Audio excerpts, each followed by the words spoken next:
humanitarian crisis, which is what is being experienced by the immigrant communities across the United States. This is a human-created crisis, but nonetheless, it is a crisis that requires our faithful response. So I'm going to give a few remarks now, and then we really want to hear from the very concrete experience of Rodef Sholom in becoming a sanctuary congregation. And then I'll continue with a couple more examples and ways, depending on where you are in your congregation, of how you might take some next steps around this. But I wanted to just set some context. The word sanctuary, of course, comes from the root word sanctus. And those of you who remember your Latin, what does sanctus mean? Holy. Holy. So I want to remind us that our understanding, the way that we are going to approach and look at the issue of sanctuary, comes from this root, which is deeply religious and spiritual, which is this word holy. It is the word, sanctuary is the word that we use to refer to where we pray, where the altar is, where we come closest to being in touch with the divine within ourselves and within our community. And we're reminded again and again of the holy within us and the holiness within others. So sanctuary comes from this concept of that which is holy, and recognizing that which is holy in each person, and that which is holy deserves protection, deserves dignity, deserves the right to live, the right to thrive, the right to be fully human. So before there were sanctuary cities or sanctuary schools, there's even such thing now as sanctuary restaurants, different manifestations of the sanctuary movement. Before that, it began really with sanctuary congregations, sanctuary communities. So this term sanctuary is really grounded in the faith traditions and our faith values. It's about the defense and protection of life. It's rooted in the golden rule. Treat your neighbor as you would like to be treated yourself. It's rooted in the Abrahamic tradition's concept of the ger, the resident alien, the person who's in between, who lives among you but is not quite doesn't quite have the status, doesn't quite have the papers, maybe doesn't quite have the citizenship, but they are resident among us, and are dear to God, and that's why they should be dear to us. It is rooted in the mandate to protect human life and dignity, to do no harm. It is rooted in acts of mercy and compassion. It's rooted in understanding that which is holy should be protected, even if it is above and beyond the human law. I want to speak just a little bit about a couple roots of the term sanctuary. I think in the Abrahamic tradition, in the book of Exodus 3, when it talks about, I have witnessed the affliction and suffering of my people in Egypt. I have heard their cries. I know well what they are suffering. It's rooted in this understanding that we as faith community have our ear to the ground and have our hearts open to the cries of suffering. And because of that suffering, we are compelled to respond. We act and we react to someone else's suffering. We interiorize their suffering until their suffering becomes part of our suffering. As in the prayer that was read this morning by Dorothy Day, that once we become family, their suffering, of course, is our suffering as well, the suffering of our family. I want to lift up a phrase from the theologian John Sobrino, who was one of the Jesuit priests who escaped assassination in the assassination attempt on the Salvadoran priests at the University of San Salvador. And he talks about this concept of structured mercy. And so I want to use that concept to talk about the principle of sanctuary. A lot of people are get very lost in the detail. Well, what is the details of sanctuary? We're going to talk about that. But first of all, I want us to be rooted in the principle of sanctuary, which is this principle of defense of human life and dignity. And it's also this principle, what he talks about, it's not just acts of compassion and mercy. It's not just a bunch of individual acts, the things you do, but it has to be immersed in the causes of the suffering. We have to look at the root causes. It has to look at the transformation of structures that have created the situation in the first place. Why are there 11.5 million people who have been allowed to live among us as second-class citizens for so long, for 30 years? Why has that been acceptable? Why is there no way for them to become fully members of our community? It calls us to denounce those who victimize. An entire system and structure has been put into place to justify. There's a whole ideology and values that have used to justify why it's okay to accept 11 million undocumented, why it's okay to accept that now they can be hunted down, why 400,000 people were detained last year in immigration detention centers. There are structures that have been put into place before this current president, before the last president. Several presidents ago, this structure has been put into place and has been growing and increasing, where we now have over 200 detention camps. You could call them prisons, jails, detention facilities. We have over 200, including 2 that are especially been built with billions of dollars of our tax money to house women and children seeking asylum. So we have to, having the principle of sanctuary isn't just what we can do locally with a family that may be in crisis or in need. That is really important. But it's also, we have to have this concept of the framework and a principle of sanctuary that means we have to understand how we've gotten into that situation in the first place. How is it that we have so many families that are afraid and are at risk, and why it's so complicated for people to live freely in our society? The structure and principle of sanctuary means we have to denounce those who continue to victimize the millions of jobs that have been created to enforce immigration. We spend more on immigration enforcement than any kind of federal enforcement. More, $18 billion goes into federal immigration enforcement. This includes the wall, this includes Border Patrol, this includes Customs and Enforcement at SFO, this includes so many systems and structures geared to keeping people out. We have to lay bare the lies that cover the oppression. Now, there are many lies about immigration that we're hearing. I'm going to just ask you, what are some of the lies that make this okay, that make us live in a state of deniability? What are some of the lies that you hear that are in the airwaves or in the, sometimes they're in our own minds, like troubling us, like, well, what about that? Can you think of any lies that perpetuate? Immigrants are criminals. Okay. Protecting our jobs. They're rapists.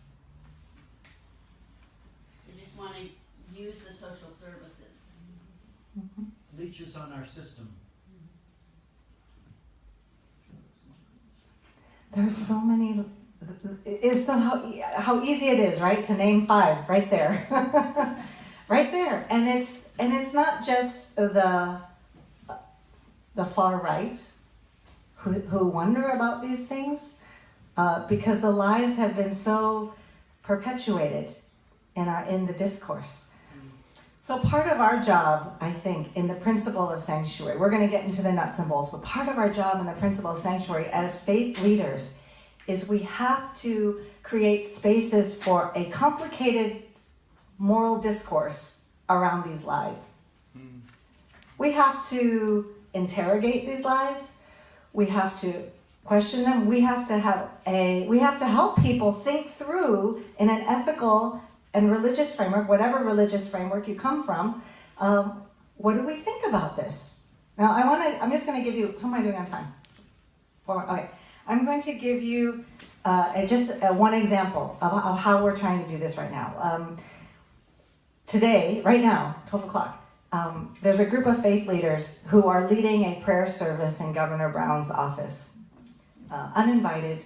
But they're there and they're going to, it's a religious filibuster, let's say. They're going to pray, they're going to tell stories. So the stories that they are telling right now are to interrogate the narrative of, well, it's okay to deport the criminals.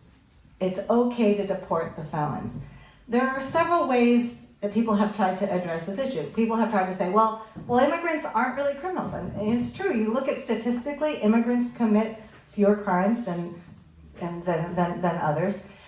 Or people will say, not having your tail light, your broken tail light isn't a criminal. Or if you were deported and you recross the border, that shouldn't be considered criminal. But what we're trying to do is actually say, well, let's actually talk about real crime. Let's talk about people who have actually committed a real felony.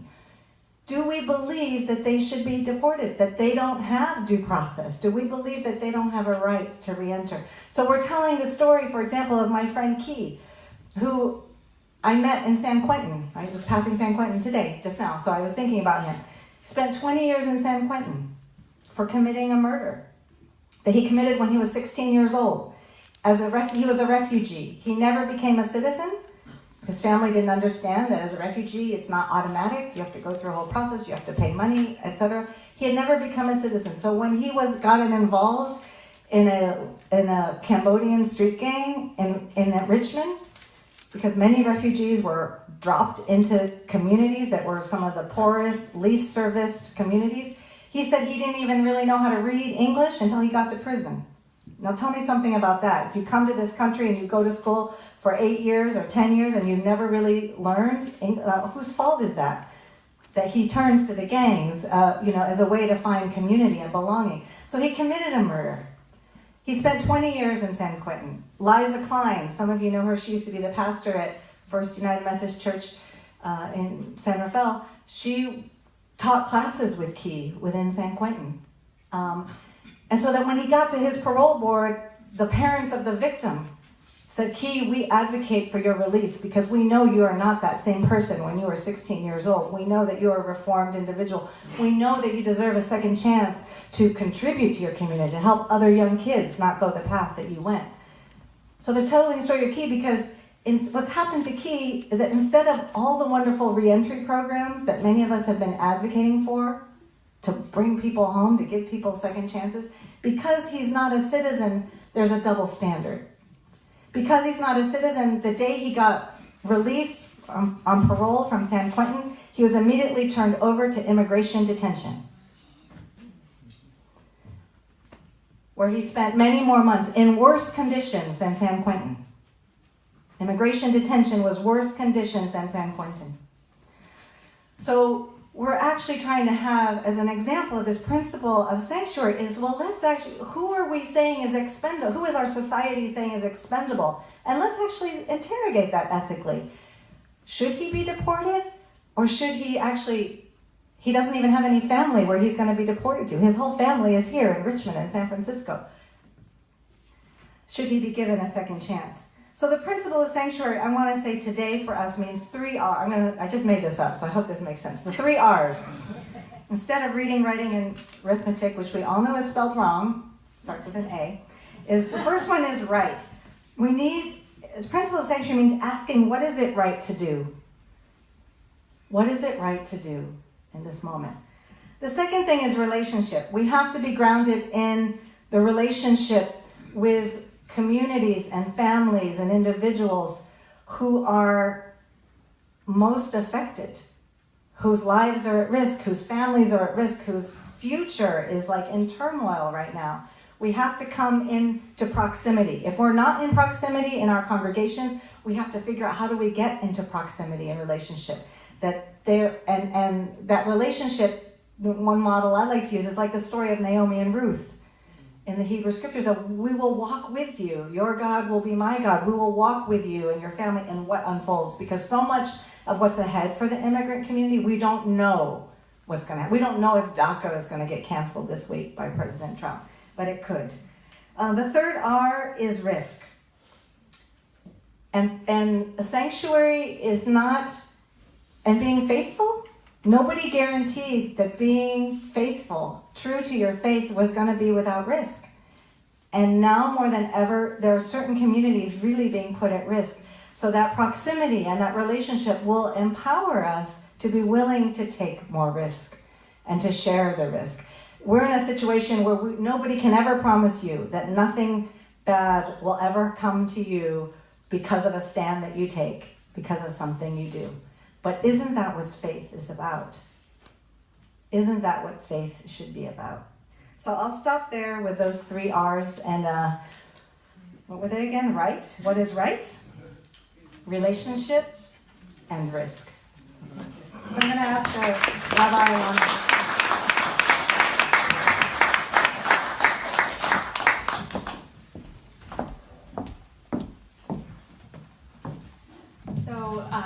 Again, a big thank you to the Marin Interfaith Council for convening this important gathering, and to Reverend Deborah Lee, who's been doing this work for so many decades now, again, not as just a result of this administration. So I've learned so much from her just in my brief time knowing her, and it just fills me with a lot of strength and gratitude that we have so many teachers to turn to if we're new to this work, as I was new to this work just in January, this sanctuary-specific conversation, and there are so many people who've walked this path. So for us not to let the fact that we're new to this, if we are, be a deterrent in any way from getting involved.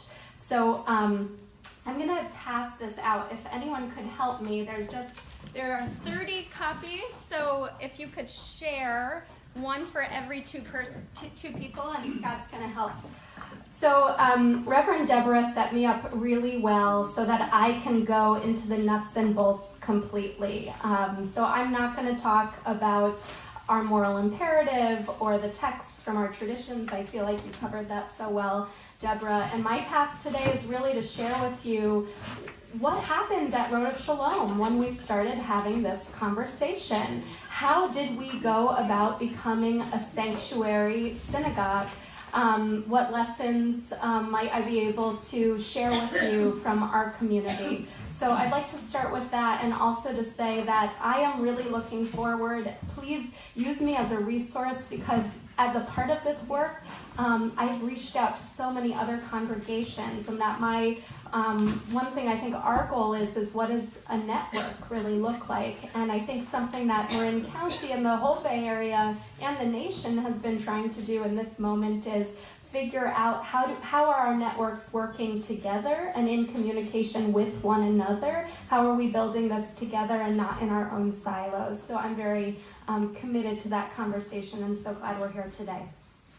So January, let's go back to January and the inauguration. And right after the election, really, our congregation, who has been involved in many different aspects of social justice work for many years, asked ourselves again, okay, this is a particular moment where our community at Rodef Sholom is suffering and wants to know and understand how we can show up in this world that many of us felt was new when we woke up on November 9th, but in many ways, as Reverend Deborah shared, is not so new for the people who have been impacted. But I know my community was suffering, so we called a large meeting right after the Muslim ban was issued. We called a large meeting of our congregation to listen. It was a house meeting of sorts. To hear what did our community need in this moment, how did they want to act.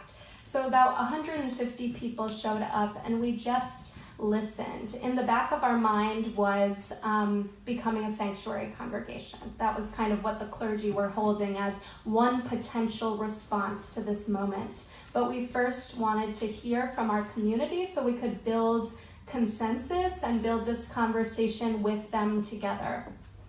So what did we hear from this conversation and the listening? We heard, you might be familiar with this, why are you listening to us? We want to act. Tell us what to do. They were mad. They were very mad at us. And I was not deterred because I knew that we could come back and say, well, we listened first. So, of course, as we all know, as clergy, that part is very important. We held a second meeting. Same number of people showed up, many of the people who came to the first meeting, and we said, you've asked us, you've said, tell us what to do, tell us how to act. We've come up with four tasks that we're going to break up into, and one of those groups was becoming a sanctuary congregation. So we just gave them what they'd asked for. Tell us what to do. So we came up with that task. It didn't come to us. In this small group of about 20 people, one of the first things I presented was sanctuary is a term that's defined so many different ways by so many different communities. And each congregation needs to come up with its own definition of sanctuary. I brought these resources that you see here, which is just one of so many resources out there for how to become a sanctuary congregation. This is in the Jewish world. There are many non-Jewish resources, of course. What I liked about this was turn to page 2. It says, sanctuary takes many forms, 7 levels of response. And I knew, because I'd spoken with our executive director and with some people on the board, there was some behind-the-scenes conversations, that we would not be able to provide physical shelter at our congregation just yet. We don't have showers there. There are a lot of things around that that we didn't want to touch right away because we wanted to push this forward through our board very quickly. We knew our values were behind it. We, especially as a Jewish community, but I think everyone can fall back on this narrative that we are a community of immigrants. We have been told to stay away from these shores, and we've paid the price. So it was a bipartisan conversation. We can fall back on that narrative that this is a part of our Jewish values. And I think everyone here can too. So we knew we wanted that the moral imperative was there, that we could rely on that to push this forward very quickly, but potentially not if we were going to be offering physical shelter. So we wanted to make it clear really quickly that shelter is only one aspect of sanctuary, that is not the whole story, and that there are many ways that we could declare sanctuary and function as a sanctuary community, show up for our values through advocacy, through accompaniment work, through working to build a network, to be a part of the rapid response network that's happening in Marin, all sorts of ways that we could show up. What I want to say, that meeting was probably one of the harder ones I've had ever in my life as clergy. Why? I wasn't expecting it at all. Not at all. I thought I was giving people what they had asked for. Tell us how to show up, and then we'll do it. I brought to them, I said, let's research, which was a scary term for them. I said, let's continue to build our relationships. They were very upset that they didn't feel, again, that we were acting immediately.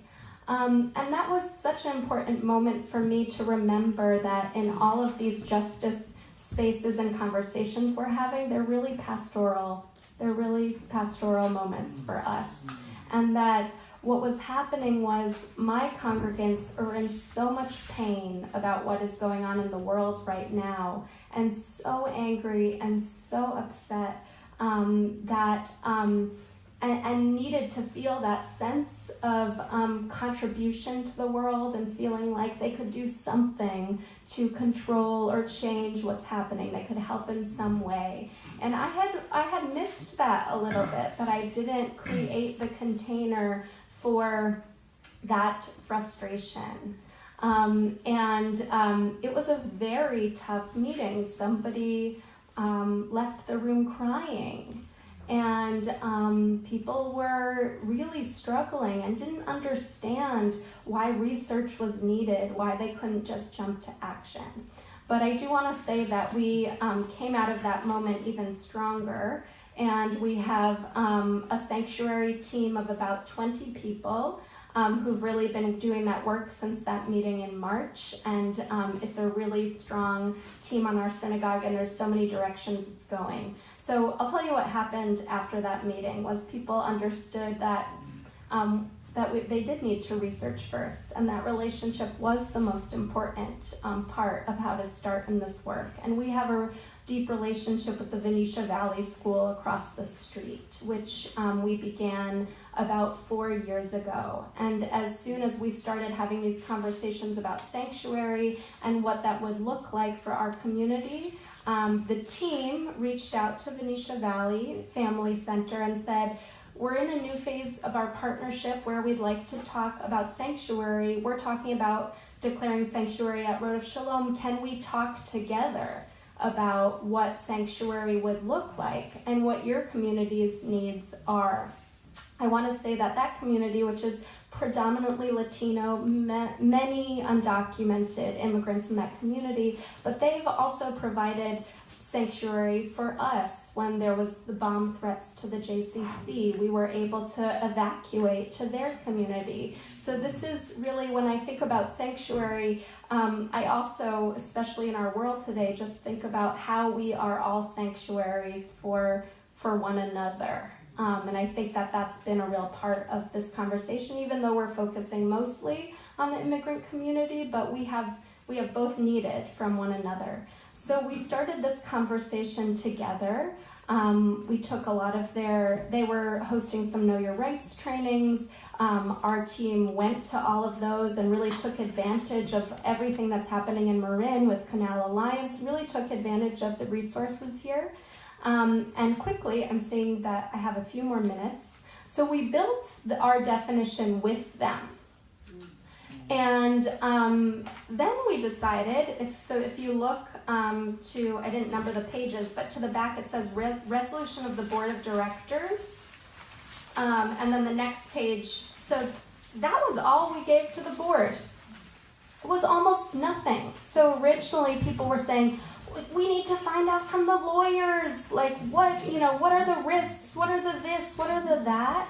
And we said, leave that to the executive director to talk with the lawyers to see what the risks are. But our role as a lay team is really just to figure out what our definition is to bring to the board so that the board doesn't even have to worry about that.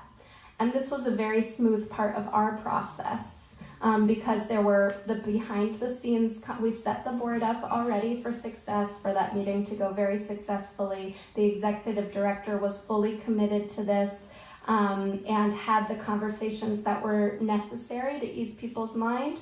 And then we brought this is actually from a synagogue in Oakland whose process got stuck in the board because they were worried about the details. Our process did not, because I think there were good channels for communication behind the scenes, and we brought this to the board and they said, we don't even think this goes far enough. It was a unanimous vote to declare sanctuary, and I think largely because we said, if it would ever come to sheltering a family, we'll have that conversation down the road.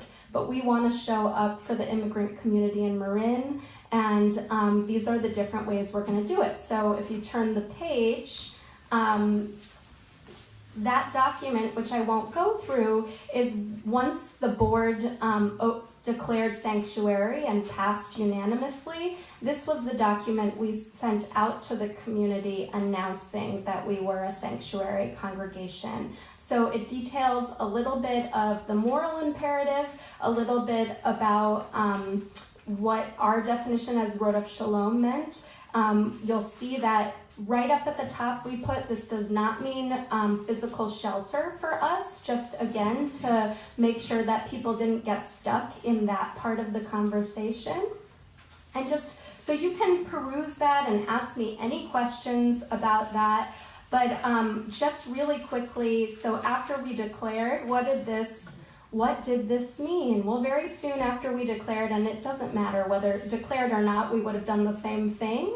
But because I really think so many communities are operating as sanctuaries without formally declaring it. So that's a whole question about being public versus being private. But I think it did help in terms of people, our values being shown in the community, and then people reaching out to us because of that. But very quickly, a father was arrested. I think many of you know his name. Hugo Mejia was arrested at the beginning of May. He's a father at Venetia Valley. And because of these conversations that we've been having with Venetia Valley starting in February, we were maybe the second or third call they made. And immediately we worked in partnership from the very beginning with that community, and the sanctuary team showed up driving Hugo's wife to lawyers' appointments. I mean, anything that the family needed, our team of congregants was there, and we were there. We had that huge rally that many of you were at, and of course the first thing I said was, well, don't you want to host it at Venetia Valley? It's your community, again, not wanting to be fall into the white savior model. And I said it, and they said, we don't want it at our community because our community, and I didn't understand quite their reason, but they said our community would feel safer. And, again, probably because people were worried about who would show up at Venetia Valley and who might feel threatened. But they said our community would feel safer if you hosted this rally on Hugo's behalf at Rodef Sholom. So we've had these very intentional conversations throughout, and have been involved in advocating for Hugo's family specifically for the last 4 months. But our congregation is also looking at many different ways to expand our work in this area. And through this work, we've gotten connected with so many synagogues and churches throughout the Bay that have been involved in this work, and just in a process now of figuring, well, what does this work look like moving together as congregations in the Bay Area working together on this work. There are so many cases, of course, out there, and how are we sharing this load and showing up for our community? And so I know, Marin Interfaith Council immediately brought all of our communities together when Hugo Mejia was arrested. So I know that there's so much potential for continued dialogue here in Marin of how we show up for this work. So I know that's just a beginning, and I'm happy to be a resource on the nuts and bolts, but sanctuary looks different for every community, and each community has their own process. So Reverend Deborah is going to talk a little bit more about some other models of sanctuary in other congregations.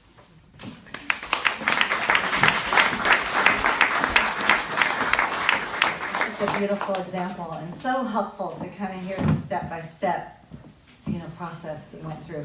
Could someone help pass around? There's a handout on the back that talks about the 4 ways of sanctuary.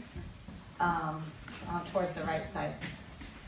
What I want to do is just kind of give you an overview, kind of building off of Rodef Sholom's experience, give you kind of a broader view of sanctuary, because as Rabbi Elana has shared, different congregations have defined and expressed it in different ways.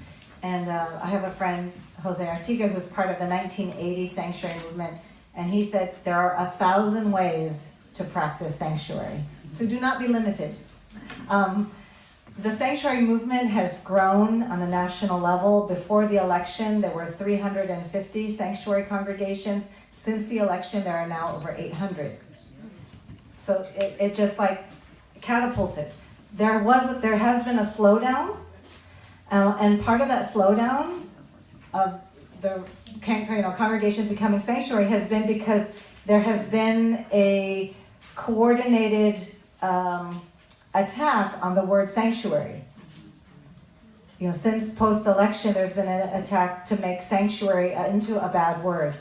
And I think for us as faith communities, we have to maintain strongly that the understanding of this concept and our commitment to the concept, and understand that it is being attacked because it is actually a threat. That's one of the reasons why that has met that response. But I noticed that some congregations have kind of slowed down and gotten, because they've been susceptible to what part of what's happened around the word sanctuary. And happy to clarify more about that later. So in the Bay Area, in Northern California, our organization, the Interfaith Movement for Human Integrity, we work with congregations here as well as in the inland valleys, Riverside, San Bernardino County, with congregations who want to be engaged in the issues of immigrant justice and also around mass incarceration. But in the Bay Area, where I've been mostly up here, has been, we also have seen the increase of sanctuary congregations from about 5 before the election to 27 who have gone through a process. And I don't even think I counted Rodef Sholom in that. So the other thing is that we're also trying to make sure we can identify other congregations and that we know who we can reach out to. Because there are times when some of us I just got a call today from Santa Cruz, a woman who's facing deportation in Santa Cruz, and wondering, is there some way that congregations can support and help? So I want to be able to reach out to who in Santa Cruz can I call, who in Modesto can I call, who in Novato can I call, And so I think the more we can be coordinated, the better. One of the changes since the inauguration is that the speed in which people are getting deported has increased rapidly. Many are sometimes getting deported without even seeing a judge. And so our ability to be able to respond quickly, has become more imperative. So there's 4 main ways that I have categorized ways that in the Bay Area people are practicing sanctuary. And I have put them in order of importance. And this could change, but part of sanctuary is contextual. If we were a group of faith leaders in Tucson, Arizona, the kind of actions that we may think sanctuary needs to look like would be very different. But we're here in the Bay Area, which I want to just point out a couple particularities that I think we want to know about in terms of how we respond to sanctuary. One thing is that we are a destination on the migrant trail. I have a colleague in Tucson who has been able to house someone for 3 days for me, but she said they cannot stay in our church more than 3 days because it is too dangerous. So we had to quickly actually get someone from here to drive down and pick up the person because their family was here in the Bay Area. So we in the Bay Area are part of the migrant trail. We are a destination point. We are considered a safe haven. One, because there are people have family members who've come before in the 80s, 70s, 80s, 90s. So of course, when you're going to flee somewhere, you're going to go where you have an address. You know somebody. Or you may know that someone speaks your language. You heard there was somebody, a shopkeeper, a pastor, a congregation that they could, that someone you could go to for help. People have heard that it's true, there are resources here, especially legal resources. Immigrants are not automatically given a public defender when they're detained, unlike the criminal justice system, even though they are in jail. So they have to be able to go out and get an attorney who specializes in immigration law, which is a very difficult, one of the most complex areas of law besides taxes. So there are here in the Bay Area legal resources, pro bono, low bono, and just more of them. So that's one thing to be aware of. Even though our cost of living is outrageous here, people are still going to come here. We are already seeing people coming from Texas to California, this internal migration because of the crisis that's been created. So I think that's one thing. The other thing about the Bay Area is that we have progressive lawmakers. And so people know that we have been able to enact laws, whether it's police departments or city councils or county resources, they know that they can send their kids to school and it's not going to be an issue. They know that their utilities, they're going to be able to get, utility hookup even if they don't have a social security. Some parts of the country, you cannot get water and electricity if you don't have a social security number. So they know that we have done the work in the last 20 years in California to create a society and a state that has said the issue of your just like the issue of your skin color should not be an issue, we have said the issue of where you were born should not be an issue. You are a resident of our community, and how do we make sure that your kids can thrive? How do we make sure that we, contribute and that has something to do with why California is the 7th largest economy in the world. I believe that. So, 4 ways. Let me get going. Sorry. The first thing is advocacy, and this goes back to the 1980s sanctuary movement. They were not just trying to create safe spaces within their congregations, but they said, we will continue to do this until the whole world is a sanctuary. And this is important because nobody wants to live the next 3 years of the Trump administration or longer inside a congregation. That is just like a nicer form of house arrest. People want to be able to go to work. They want to be able to feed their kids. They want to be able to contribute. They want to be able to go to the library and not be afraid. So how do we create laws? Thank you. So advocacy is how do we create laws that make sure that people are safe and are protected? Then the number one way that people are getting turned over to ICE right now is through transfers from the jail. And there was just a call on the hotline in Alameda County. There was a domestic dispute. The Hayward police was called. The mother, in this case, she was the aggressor or having the issues, was detained. The charges were dropped. And then, lo and behold, she got turned over to ICE. So the issue of advocacy right now is to make sure that our law enforcement are not notifying ICE and becoming a throughway for people to end up into the immigration system. I just was in Boston, all that history, American history. There was a picture of an old bill, the wall bills they have, and it was about police.